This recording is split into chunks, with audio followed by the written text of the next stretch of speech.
Shalom, selamat pagi, selamat datang di Renungan Harian Toraya. Sebelum masuk di Renungan Harian Toraya, mari kita berdoa.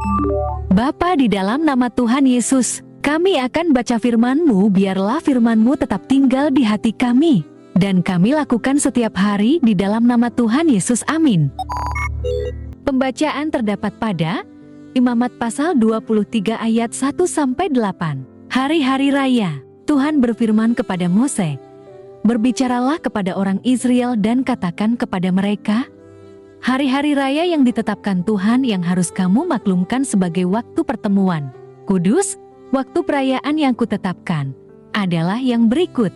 6 hari lamanya boleh dilakukan pekerjaan, tetapi pada hari yang ketujuh haruslah ada sabat, hari perhentian penuh, yakni hari pertemuan kudus. Janganlah kamu melakukan sesuatu pekerjaan. Itulah sabat bagi Tuhan di segala tempat kediamanmu. Inilah hari-hari raya yang ditetapkan Tuhan, hari-hari pertemuan kudus yang harus kamu maklumkan masing-masing pada waktunya yang tetap. Dalam bulan yang pertama, pada tanggal 14 bulan itu, pada waktu senja, ada Paskah bagi Tuhan. Dan pada hari yang ke-15 bulan itu ada hari raya roti tidak beragi bagi Tuhan. 7 hari lamanya kamu harus makan roti yang tidak beragi. Pada hari yang pertama, kamu harus mengadakan pertemuan kudus. Janganlah kamu melakukan sesuatu pekerjaan berat. Kamu harus mempersembahkan korban api-apian kepada Tuhan 7 hari lamanya. Pada hari yang ketujuh haruslah ada pertemuan kudus. Janganlah kamu melakukan sesuatu pekerjaan berat." Tema hari ini memaknai hari Umpah Keanggaatu. Setiap agama tentu memiliki hari-hari raya keagamaan. Dalam setiap hari raya itu tentu memiliki makna lebih dari sekadar seremoni belaka. Tidak terkecuali bagi umat Israel. Kepada Musa, Allah telah memberi ketetapan bagi Israel untuk melaksanakan sejumlah hari raya, Sabat, Paskah, roti tidak beragi, dan seterusnya.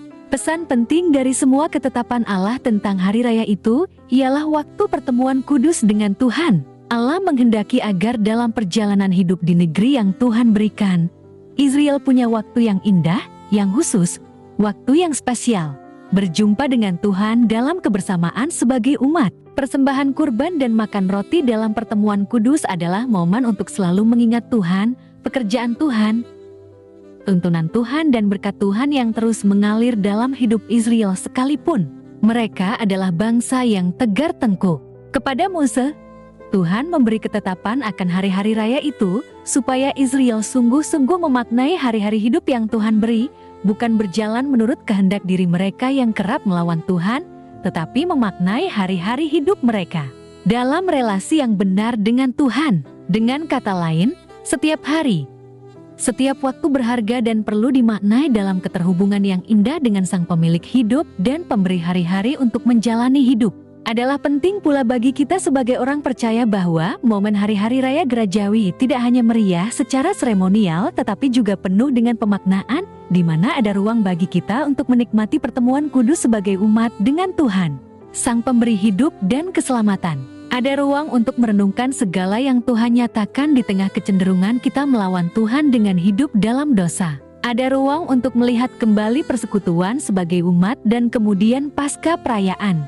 Hari-hari itu kita kembali punya komitmen kuat untuk memaknai hari-hari hidup yang Tuhan beri dengan melakukan kehendak-Nya. Amin.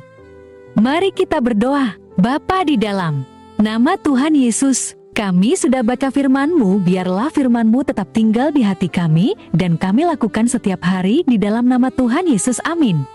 Selamat beraktivitas. Tuhan Yesus berkati. Amin.